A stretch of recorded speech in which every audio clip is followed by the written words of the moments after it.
প্রথম মাসে আমরা বাঁশের তৈরি বা বেতের যে জিনিসগুলো এগুলো তৈরি করে কিন্তু অ্যারাউন্ড 4 লাখ টাকার মতো প্রোডাক্ট আমরা সেল করছি, এবং এটা কিন্তু আমাদের জন্য অনেক। ফুটপাথ থেকে প্ল্যানিং নিয়ে যখন আমরা শুরু করলাম তখন কিন্তু হচ্ছে যে এরকম একটা বড় ওয়্যারহাউস আমাদের ছিল না। এটা তৈরি করতে কিন্তু আমাদের অনেকটা হচ্ছে যে কষ্ট হয়েছে, এবং সেটার জন্য আমাদের যে প্রোডাক্টটা সব থেকে বেশি ছিল সেটা হচ্ছে আমাদের এই কাঠের আয়নাটা। এটা আমরা হচ্ছে যে প্রথম দিকে হিউজ পরিমাণে সেল করছি, এবং একবারে প্রথম থেকে এখন পর্যন্ত আমরা এই প্রোডাক্টটাকেই ধরে রাখছি, এবং শেষ পর্যন্ত ইনশাআল্লাহ আমাদের এই প্রোডাক্টটা চলবে।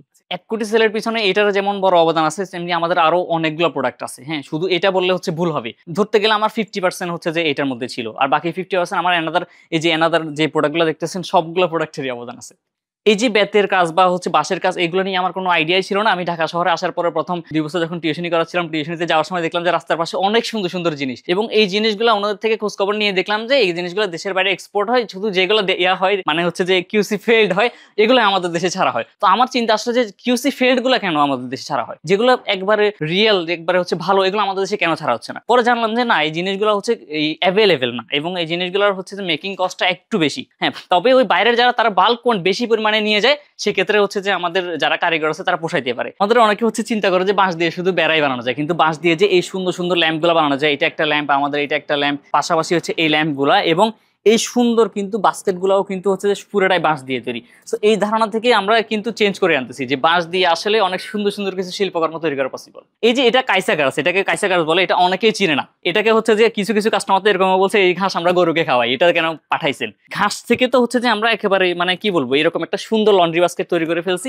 যেটার মধ্যে হচ্ছে অনেকটা সুন্দর জায়গা, এবং এটা কিন্তু ডিজাইনও করা হয়েছে একবার উপর থেকে নিচ পর্যন্ত আমাদের এরকম একটা সুন্দর ডিজাইন দেওয়া হয়েছে। কচুরিপানার একটা ব্যাগ, আমরা জানি যে কচুরিপানা এরকম ভাবে পড়ে থাকে, কিন্তু কচুরিপানাকে হচ্ছে যে প্রসেসিং করে যে এরকম একটা সুন্দর ব্যাগ তৈরি করছে, সেটা কারো আইডিয়াই ছিল না। পুরোটা হচ্ছে কচুরিপানা দিয়ে ধরে জাস্ট হচ্ছে এখানে ভিতরে একটা মেটালের ফ্রেম দেওয়া আছে, আর একবারে পুরোটা কচুরিপানা, এখানে জাস্ট একটু হোগলার কাজ করা হয়। এবং কাস্টমাররা নতুন নতুন প্রোডাক্ট চায়, যে আমি ব্যাগ দিয়ে আজকে আয়না মিরর তৈরি করে দিচ্ছি, উনি চায় যে ব্যাগ দিয়ে একটা লন্ড্রি বাস্কেট তৈরি করে দিই, একটা মিরর তৈরি করে দিই, একটা বাস্কেট তৈরি করে দিই। এবং এটা তৈরি করতে হলে কিন্তু ওই যে কারিগর, নতুন নতুন কারিগর তৈরি করা লাগতেছে। পুরাতন কারিগর অনেক শর্টেজ, হয়তো ধরতে গেলে আমার বেতের প্রোডাক্ট 2-3 জনের কাজ পারে। সোনালী আঁশটা আমাদের অনেকটা গোল্ড ইয়া ছিল।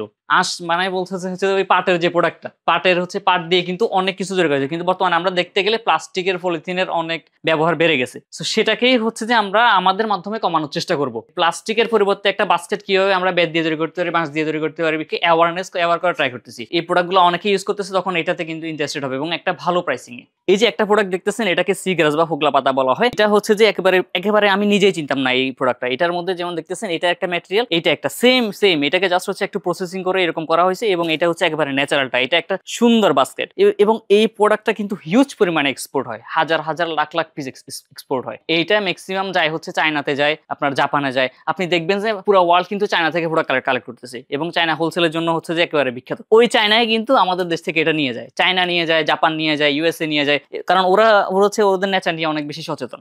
বিয়ের ক্ষেত্রে এখন আপনারা দেখবেন যে মানুষ অনেক ইউনিক জিনিস চিন্তা করে, যে হচ্ছে কি দিয়ে হচ্ছে আমাদের এই জিনিসটা ডেকোরেশন করা যায়। সেটার ক্ষেত্রে কিন্তু আমাদের এই যেটা দেখতেছেন ডোরবেল, এটাকে কিন্তু অনেকে ইউজ করে নিচ্ছে, যে বিয়ার স্টেজের পিছনে হোক বা হচ্ছে গায়ে হলুদের প্রোগ্রামে হোক, এটা নিয়ে কিন্তু অনেকটা সাথে ফেলে, এবং এটা আমাদের একটা সিগনেচার প্রোডাক্ট। আমরা একবার প্রথম থেকে আমাদের মান্থলি বা আমরা হাজার হাজার পিস এটা সেল করতেছি। এবং বিয়ের ক্ষেত্রে আরেকটা জিনিস সব থেকে বেশি কাজে লাগে, সেটা হচ্ছে ডালাগুলো। আমাদের বাঁশের অনেক ডালা আছে, বেতের ডালা আছে, কাইসার ডালা আছে, তারপর হচ্ছে এই প্রোডাক্টটা ইউজ করে।